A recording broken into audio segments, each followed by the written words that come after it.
നമ്മുടെ ആരോഗ്യം മെച്ചപ്പെടുത്താനായി പല ഘട്ടങ്ങളിലൂടെ നമ്മൾ സഞ്ചരിക്കാറുണ്ട്. യോഗ ചെയ്യാറുണ്ട്, അതോടൊപ്പം തന്നെ അലോപ്പതി പോകാറുണ്ട്, അല്ലെങ്കിൽ ആയുർവേദം, ഹോമിയോപ്പതി, ഇങ്ങനെ പല സെക്ഷനിലായിട്ട് നമ്മൾ നമ്മുടെ ആരോഗ്യം വീണ്ടെടുക്കാനായിട്ട് ശ്രദ്ധിക്കാറുണ്ട്.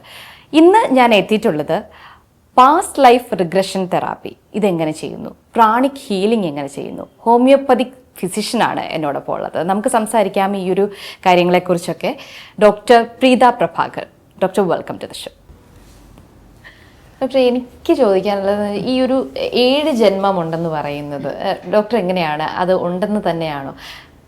ഈ 7 ജന്മത്തിനെ പറ്റി ചോദിക്കുകയാണെങ്കിൽ അതിനെപ്പറ്റി പറയാൻ ഞാൻ ആളല്ല. ശരിക്കും ഈ ജന്മങ്ങളുടെ കണക്ക് നമുക്ക് 7-ലൊന്നും ഒതുങ്ങുന്നതല്ല എന്നെനിക്ക് പറയാൻ പറ്റും. ഓക്കെ, നമുക്ക് ഒരു വ്യക്തിക്ക് ഒരുപാട് ജന്മങ്ങളുണ്ട്. ഈ പല പല ജന്മങ്ങളിലൂടെ കടന്നിട്ടാണ് നമ്മൾ വരുന്നത്. ഇതൊക്കെ ഒരുപാട് പുസ്തകങ്ങളിൽ പറയുന്നുണ്ട്. ഈ റീഇൻകാർണേഷൻ തിയറീസ് തന്നെ ഓരോ പുസ്തകത്തിലും ഓരോ രീതിയിലാണ് പറയുന്നത്. എനിക്ക് തോന്നുന്നു ഖുർഷിദ് ഭാവ്നാഗരിയുടെ loss of the spirit world എന്ന് പറയുന്ന ഒരു പുസ്തകമുണ്ട്. അതിനകത്ത് ഇതിനെപ്പറ്റിയൊക്കെ നല്ല ഡീറ്റെയിൽ ആയിട്ട് എഴുതിയിട്ടുണ്ട്. അതുപോലെ ബ്രെയിനീസിൻ്റെ അദ്ദേഹത്തിൻ്റെ പല പുസ്തകങ്ങളിലും ഇതിൻ്റെ ഡീറ്റെയിൽസ് എല്ലാം തന്നെ അദ്ദേഹം കൊടുത്തിട്ടുണ്ട്. ഇത് എങ്ങനെയാണ് എങ്ങനെ. അപ്പോൾ നമുക്ക് 7 ജന്മം എന്ന് പറയുന്നത് ഒരു മിഥ്യയാണ്. നമുക്ക് അനേകം ജന്മങ്ങളുണ്ടാവും. ഓരോ ജന്മങ്ങളും കർമ്മ നിയമങ്ങളെ ബേസ് ചെയ്തിട്ടാണ് നമുക്ക് ഓരോരോ എക്സ്പീരിയൻസും നമുക്ക് കിട്ടുന്നത്. ഈ ജന്മങ്ങൾ, അതായത് ഇപ്പോൾ മനുഷ്യനായിട്ട് ജനിച്ച ആൾക്കാർ എല്ലാ ജന്മങ്ങളിലും മനുഷ്യനായിട്ട് തന്നെ ആയിരിക്കും? അല്ല, നമ്മൾ റിഗ്രഷൻ ചെയ്യുമ്പോഴത്തേക്ക് മരമായിട്ട് ജനിച്ച ആൾക്കാരുടെ സ്റ്റോറി നമുക്ക് കിട്ടിയിട്ടുണ്ട്. പിന്നെ അതുപോലെ തന്നെ മൃഗങ്ങളായിട്ട് ജനിച്ചത്, പാമ്പായിട്ട് ജനിച്ചവരുടെ ഉണ്ട്. ഞാൻ വളരെ റീസെന്റ് ആയിട്ട് ചെയ്ത ഒരു തെറാപ്പിയില് പാമ്പിന്റെ ജന്മമാണ് അവർ കണ്ടത്. ഞാൻ പറഞ്ഞല്ലോ, നമ്മൾ അതിലോട്ട് ആക്സസ് ചെയ്യുമ്പോൾ നമ്മൾ അവരെ ഒന്നും ഇൻഡ്യൂസ് ചെയ്യുന്നില്ല. അവർ തന്നെ കാണുന്നു, അവർ തന്നെ പോകുന്നു. ജസ്റ്റ് നമ്മൾ നാവിഗേറ്റ് ചെയ്ത് എങ്ങോട്ട് പോകണമെന്നുള്ളത് നമ്മൾ വിടുന്നു എന്ന് മാത്രമേ ഉള്ളൂ. പിന്നെ ഞാൻ പറഞ്ഞല്ലോ, ഇതൊന്നും എല്ലാവർക്കും വിശ്വാസമുള്ള കാര്യമല്ല. വിശ്വാസം ഇല്ലാത്തവരെ നമ്മളിതൊന്നും നിർബന്ധിക്കാനോ അടിച്ചേൽപ്പിക്കാനോ, കാര്യം ഓരോരുത്തർക്കും അവരവരുടേതായിട്ടുള്ള പെർസെപ്റ്റീവ്സ് ഉണ്ട്. നമ്മളെല്ലാവരുടെ പെർസെപ്റ്റീവ്സിനെ റെസ്പെക്റ്റ് ചെയ്യുന്നുണ്ട്. കാര്യം അവരുടെ അറിവ് അതാണ്. ഓക്കെ, അങ്ങനെ തന്നെ ഇരുന്നോട്ടെ, നമ്മളത് തിരുത്താൻ പോകുന്നില്ല. പക്ഷെ ഇങ്ങനെയും ചില യാഥാർത്ഥ്യങ്ങളുണ്ട്. ഓക്കെ, അതിലേക്കായിരുന്നു ഞാൻ വന്നുകൊണ്ടിരുന്നത്. എന്തായിരുന്നാലും അതൊരു കോൺട്രവേഴ്സറി തന്നെയാണ്. കാരണം എന്ന് വെച്ച് കഴിഞ്ഞാൽ, ഇപ്പൊ ഇത് പറയുമ്പോൾ പല ആൾക്കാരും ഇതിനെ നെഗറ്റീവായിട്ട് ചിന്തിക്കുന്ന കൂട്ടത്തിലാണ്. അപ്പോൾ അങ്ങനെ വരുമ്പോൾ എന്തായിരിക്കും ഡോക്ടറിന്റെ ഒരു പെർസ്പെക്റ്റീവിൽ? ഡോക്ടർ ഓൾറെഡി പറഞ്ഞു, അവരെല്ലാരെയും നമ്മൾ മാനിക്കുന്നുണ്ടെന്ന് പറഞ്ഞു. എത്തിയസ്റ്റ് ആയിട്ടുള്ള ആൾക്കാരുണ്ടായിരിക്കും, അതുപോലെ തന്നെ ദൈവമില്ല എന്ന് വിശ്വസിക്കുന്നവരുണ്ടായിരിക്കും. എന്തായാലും ഒരു എനർജി, അത് മെയിൻലി നമ്മളെ എല്ലാവരെയും നിലനിർത്തിക്കൊണ്ട് പോകുന്നുണ്ട്. അപ്പോൾ ആ എനർജിയുടെ ഭാഗമായിട്ട് തന്നെ ആയിരിക്കും നമുക്ക് ഈ മാറ്റങ്ങളൊക്കെ സംഭവിക്കുന്നതെന്ന് ഡോക്ടറിന് തോന്നുന്നു. അതെ, നമ്മൾ ജീവിക്കുന്നതെന്ന് വെച്ചാൽ ഒരുപാട് പ്രത്യേകിച്ച് ഞാനൊരു പ്രാണിക് ഹീലിംഗ് ഇൻസ്ട്രക്ടറും കൂടെ, ഞാൻ പ്രാണിക് ഹീലിംഗ് പഠിപ്പിക്കുന്നുണ്ട്. അപ്പോൾ ഇൻസ്ട്രക്ടറും കൂടെ ആയതുകൊണ്ട് എനിക്ക് പറയാൻ പറ്റും, നമ്മൾ എനർജി എന്താണെന്നും എനർജി വെച്ചിട്ട് എന്ത് ചെയ്യാമെന്നുമാണ് കുട്ടികളെ പഠിപ്പിക്കുന്നത്. ഓക്കെ, അപ്പോൾ അതുകൊണ്ട് തന്നെ നമ്മളെല്ലാവരും നമ്മൾ ശ്വസിക്കുന്നുണ്ട്, അതൊരു എനർജി അല്ലേ? നമ്മൾ കാണുന്നുണ്ടോ? അത് ഇല്ല. ഇലക്ട്രിസിറ്റി ഒരു എനർജി അല്ലേ? അത് നമുക്ക് ഇല്ല എന്ന് പറയാൻ പറ്റുമോ? തൊട്ടാൽ നമുക്ക് പണി കിട്ടില്ലേ? ഓക്കെ, നമ്മൾ അറിഞ്ഞു പഠിക്കത്തില്ലേ അത്? അതുപോലെ ഞാൻ പറഞ്ഞല്ലോ, എല്ലായിടത്തും ഒരു എനർജി ഉണ്ട്. ആ എനർജി തന്നെയാണ് നമ്മളെ പ്രൊട്ടക്റ്റ് ചെയ്യുന്നതും. പക്ഷെ ആ എനർജിക്ക് കുറവ് വരുമ്പോഴാണ് നമുക്ക് പ്രശ്നങ്ങൾ ഉണ്ടാവുന്നതും.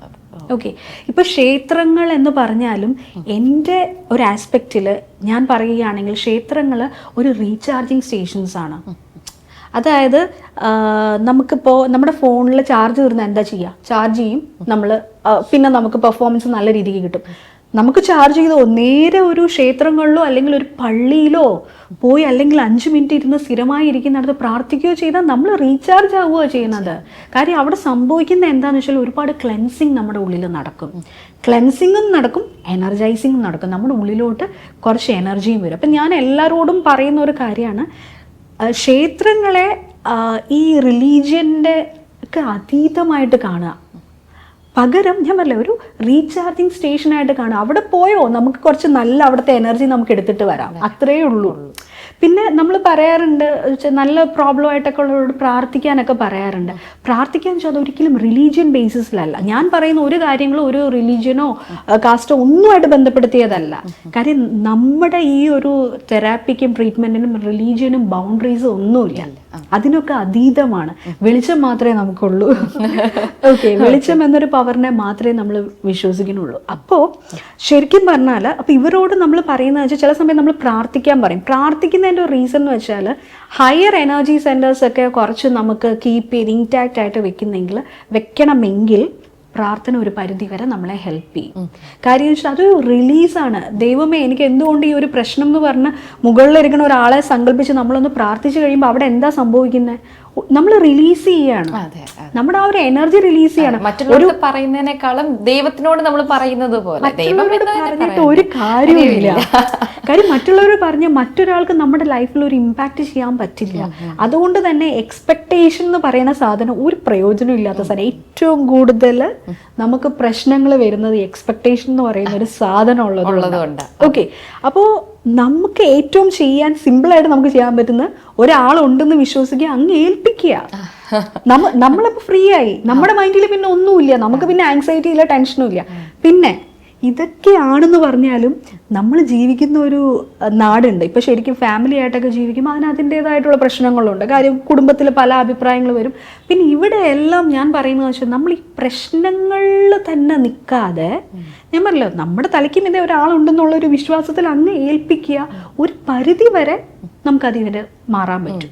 ഞാൻ പറയുന്നത് കംപ്ലീറ്റ് ആയിട്ട് നമുക്ക് പ്രാർത്ഥിച്ചു എന്ന് മാറ്റി അങ്ങനെയൊന്നും ഞാൻ പറയുന്നില്ല. ഞാൻ പറയില്ല, ഞാൻ പ്രാക്ടിക്കൽ സെൻസിലാണ് ഞാൻ പറയുന്നത്, അങ്ങനെയൊന്നും ഞാൻ പറയുന്നില്ല. പക്ഷേ ഒരാളുണ്ട്, പുള്ളിക്കാരൻ നോക്കിക്കോളൂ എന്നുള്ളൊരു വിശ്വാസം നമുക്കുണ്ടെങ്കിൽ ഒരു പരിധി വരെ സിറ്റുവേഷൻസിൽ നമുക്ക് പിടിച്ചു നിൽക്കാൻ പറ്റും. അതിന് ദൈവവിശ്വാസം നിർബന്ധമില്ല, പവറിൽ വിശ്വസിച്ചാൽ മാത്രം.